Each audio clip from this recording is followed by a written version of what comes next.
ஒரு நாள் கூத்து, மான்ஸ்டர், பர்ஹானா மூன்று அற்புதமான படங்களை தந்த நெல்சன் வெங்கடேசனின் டிஎன்ஏ எப்படி இருக்கிறது? 100 படத்துக்கு பிறகு பெரும் வெற்றியை எதிர்பார்த்து காத்திருக்கும் அதர்வாவுக்கு இந்த படம் ஒரு வெற்றி படமாக அமைந்திருக்கிறதா? மலையாள நடிகை நிமிஷா விஜயனின் 3வது தமிழ் படம் இது எப்படி இருக்கிறது? வாருங்கள் பார்க்கலாம். ஒலிபெருக்கி நேயர்கள் அனைவருக்கும் அன்பு வணக்கம். நெல்சன் வெங்கடேசன் சில வருடங்களுக்கு முன்பு தமிழ் சினிமாவுக்கு அறிமுகமான ஒரு தரமான இயக்குனர். அவர் இயக்கிய ஒரு நாள் கூத்து படம் காதலுடைய பல்வேறு பரிமாணங்களை சொல்லிச்சு. தமிழ்நாட்டையே ஒரு நிமிஷம் திருப்பி பார்க்க வச்சுச்சு. அந்த படம் யாரா இந்த நெல்சன் வெங்கடேசன் அப்படின்னு கேட்க வச்சு. பர்ஹானாங்கிற படம் ஒரு முஸ்லீம் சமுதாய பெண்ணின் ஒரு வலியை, ஒரு வாழ்க்கையை அந்த படம் பேசியது. அப்புறம் இன்னொரு படம் மான்ஸ்டர், ஒரு எலிக்கும் மனிதனுக்குமான ஒரு அன்பு, பகை, பாசம் இதை வச்சு ஒரு எளிய மையமாக வச்சு மான்ஸ்டர் படத்தை கொடுத்துருந்தாரு. 3 படமும் வெவ்வேறு ஜானரில் வந்த அற்புதமான படங்கள். அவருடைய 4வது படமாக வந்திருக்கிறதா இந்த டிஎன்ஏ. அதர்வாவுக்கு வெற்றி கிடைச்சி ரொம்ப வருஷம் ஆச்சு. 100ங்கிற படம் தான் கடைசியாக அவர் நடித்து ஹிட்டான படம். அதுக்கு பிறகு நிறைய படங்களில் நடித்தார். அது ஒன்றும் 2-3 படங்களில் நடித்தார். அது பெருசாக ஹிட் ஆகலை. இப்போ இந்த படத்தில் அவருக்கு ஒரு வெற்றி கட்டாயம் தேவை. அது கிடைத்திருக்கிறதா? நிமிஷா விஜயன் மலையாள நடிகை. மலையாளத்தில் மிகப்பெரிய நடிகை, சூப்பர் நடிகை. தமிழில் அவங்க ஏற்கனவே நடித்த ஜிகிர்தண்டா, டபுள் எக்ஸ், சித்தா படங்கள் பெரிய ஹிட் ஆச்சு. படத்தில் அவங்களுடைய நடிப்பு பேசப்பட்டது. இந்த படத்திலும் அவர்கள் நடிப்பு பேசப்படுகிறதா இருந்தோம். ஆனால் இந்த படத்தில் சொல்லப்படுகிற குழந்தை கடத்தல் என்பது புதிதானது, வித்தியாசமானது, இதுவரை சொல்லப்படாத ஒன்று. சரி, இப்போ கதை என்னன்னு பார்க்கலாம். அதர்வா ஒரு பெரும் குடிகாரர். அவர் எப்போ பார்த்தாலும் குடிச்சிட்டு நண்பர்களோட பார்லே இருக்கிறது, ஜாலியாக சுற்றுறது, வீட்டில் போய் அலம்பல் பண்ணுறது, சலம்பல் பண்ணுறது மாதிரியான ஒரு கேரக்டரு. ஒரு உயர் நடுத்தர வகுப்பை சேர்ந்தவர். அவங்க அப்பா சேத்தன் ஒரு பெரிய ப்ரொஃபஸரு, அண்ணன் தம்பி எல்லாம் நல்ல வெல் செட்டில்டாக இருக்கிற ஒரு குடும்பத்தில் இவர் மட்டும் தருதலையாக இருக்கிறாரு. இதனால் குடும்பத்துக்கும் அவருக்கும் ஆகாத, அடிக்கடி வீட்டை விட்டு கோவிச்சிட்டு போவார். அந்த மாதிரியான ஒரு கேரக்டரு. ஒரு வழியாக அவரை பிடிச்சி கொண்டு போய் கேரளாவில் சித்த வைத்தியசாலையில் சேர்த்து அந்த குடியை மறக்கடிக்க வச்சு ஒரு நல்ல பையனாக திரும்ப கூட்டிகிட்டு வருது அந்த குடும்பம். இது அதர்வா. நிமிஷா விஜயன் இன்னொரு நடுத்தர குடும்பத்து பெண்ணு. அவருக்கு ஒரு மனநல பிரச்சனை. நம்ம ஷார்ட் டெம்பர்னு சொல்லுவோம். அது மருத்துவத்தில் ஏதோ ஒரு டிசார்டர்னு சொல்கிறாங்க. அது நமக்கு புரிய மாட்டேங்குது. அந்த என்னன்னா திடீர்னு கோவப்படுவாங்க. எதுக்கு கோவப்படுறாங்க, எதனால் கோவப்படுறாங்க அப்படின்னு கணிக்க முடியாது. ஆனால் நல்லா அன்பாக இருப்பாங்க, ஜாலியாக இருப்பாங்க. எல்லாமே எல்லாருக்கும் திடீர்னு எழுகிற கோபம் அவரை அப்படியே புரட்டி போடுற மாதிரியான ஒரு கேரக்டர். ஸோ இவர் ஒரு குறைபாடு உள்ள ஒரு பெண், அதர்வா ஒரு குறைபாடு உள்ள ஒரு ஆண். இவங்க 2 பேருக்குமே கிட்டத்தட்ட திருமணம் ஆகாது. யார் வந்தாலும் வேண்டாம், ஒரு குடியார பையன் இவ்வளோ விட்டு போயிடுவாங்க, இவ ஒரு பைத்தியம்னு சொல்லிட்டு போயிடுவாங்க. ஒரு கட்டத்தில் இவங்ககிட்டையும் குறை இருக்குது, அவங்ககிட்டையும் குறை இருக்குது. சரி, அட்ஜஸ்ட் பண்ணிக்கோன்னு சொல்லிட்டு 2 குடும்பமும் சேர்ந்து 2 பேருக்கும் கல்யாணம் பண்ணி வைக்கிறாங்க. கல்யாணம் பண்ணிக்கிறாங்க. வாழ்க்கையும் ரொம்ப சந்தோஷமாக போயிட்டு இருக்கு. அவங்க நிமிஷா ஒரு குழந்தைக்கு தாயாகிறாங்க. அந்த குழந்தைய பெக்கிறதுக்கு ஆஸ்பத்திரிக்கு போகிறாங்க. பெற்று முடித்த பிறகு குழந்தைய கொண்டாந்து அம்மா கிட்ட கொடுக்குறாங்க. கொடுத்தோடனே அவங்க பார்த்தோடனே சொல்லிடுறாங்க, இது ஏன் குழந்தை இல்லை, இது யார் குழந்தைன்னு கேட்டுறாங்க. அங்கே ஆரம்பிக்கிட்டு ட்விஸ்ட்டு. நிமிஷாவோட குழந்தைய, அதாவது அதர்வாவோட குழந்தைய யார் கடத்துறாங்க, எதுக்காக கடத்துறாங்க அப்படிங்கிறது தான் இந்த படத்தோட கதை. இதை தன்னுடைய குழந்தையை தேடி அதர்வா பயணிப்பதும், அவருக்கு துணையாக பாலாஜி சக்திவேல் துணையாக பயணிப்பதும் தான் படத்தோட திரைக்கதை. அதாவது ஒரு குழந்தை கடத்தப்படுது, அது ஒரு புதுமையான காரணத்துக்கு கடத்தப்படுது அப்படிங்கிறத ஒரு நேர்கோட்டில் ஒரு திரைக்கதையாக அற்புதமாக சொல்லியிருந்தா, ஒரு சஸ்பென்ஸ் த்ரில்லராகவோ ஒரு கிரைம் த்ரில்லராகவோ அந்த கதையை நேர்த்தியாக சொல்லியிருந்தா இது ஒரு நேர்த்தியான படமாக அமைஞ்சிருக்கும். ஆனால் என்னன்னா, நம்ம காதை தொடுவோம், கழுத்தை சுற்றி காதை தொடுவோம் இல்லையா, இப்படி தொடுறது ஈஸி, இப்படி தொடுறோம் இல்லையா, அது மாதிரி படத்தில் நிறைய கேரக்டர்களை பூத்தி எந்த கேரக்டரையும் அழுத்தமாக எழுதாமல் மேம்போக்காக எழுதி இந்த படத்தை நகர்த்தி சென்றிருக்கிறாரு டைரக்டர் நெல்சன் வெங்கடேசன்.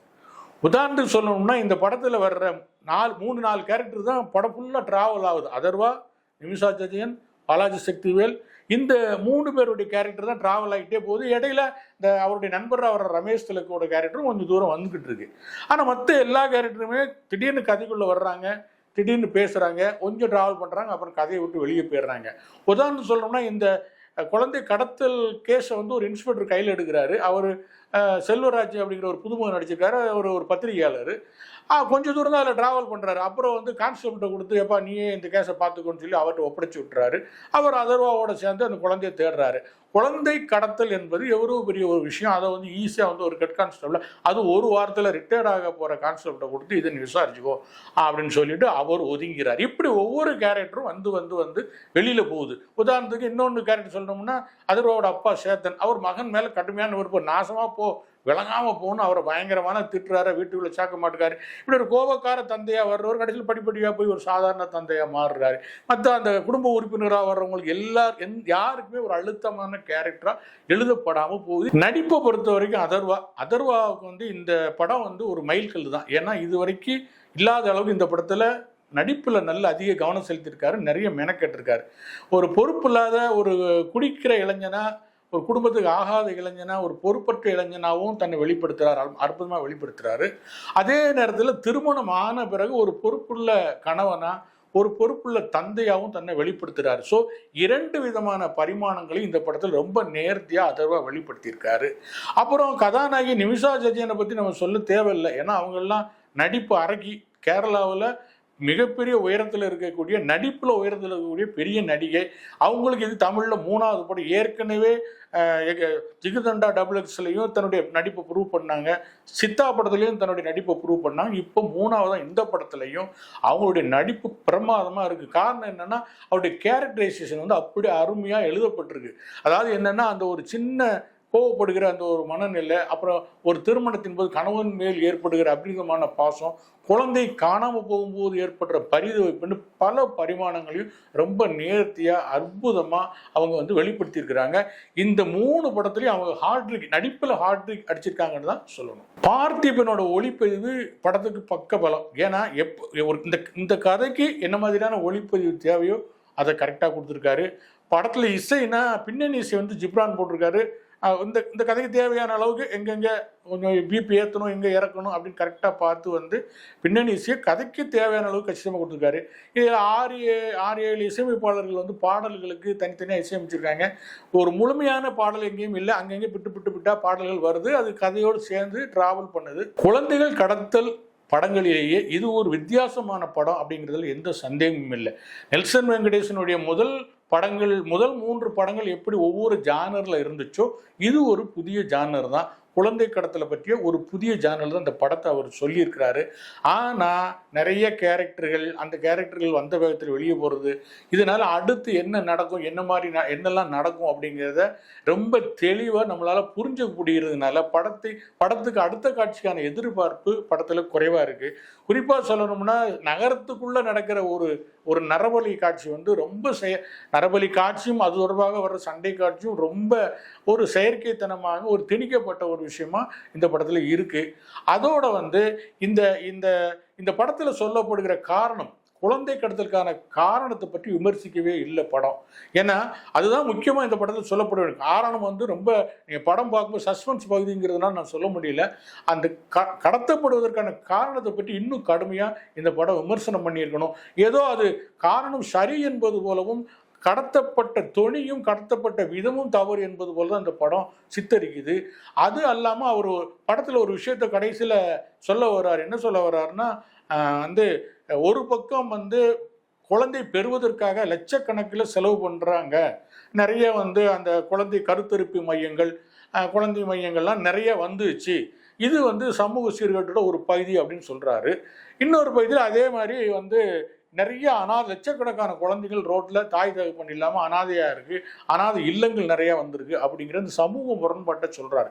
ஆனால் இந்த முரண்பாட்டுக்கான தீர்வாக அவர் என்ன சொல்கிறாருன்னா, சட்டத்திட்டங்கள் சரியில்லை, ஒருத்தர் குழந்தைய தத்து எடுக்கணும்னா வருஷக்கணக்கில் காத்திருக்க வேண்டியதுக்கு, அதுக்கு நிறைய ஃபார்மாலிட்டிஸ் இருக்குது, இதை சரி பண்ணால் இது குறையும் அப்படிங்கிற மாதிரி தான் சொல்கிறாரு. ஆனால் அது அல்ல காரணம்.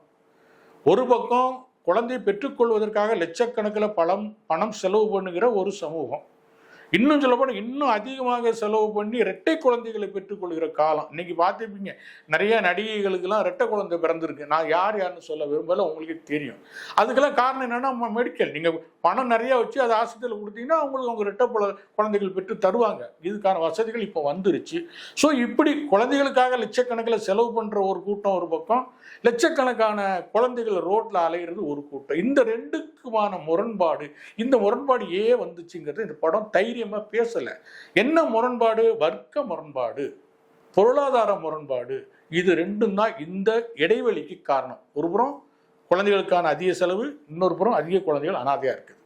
இந்த வர்க்க முரண்பாட்டை களையும் போது இந்த ரெண்டும் சமநிலை ஏற்படுங்கிற விஷயத்தை வந்து இந்த படம் பேசலை.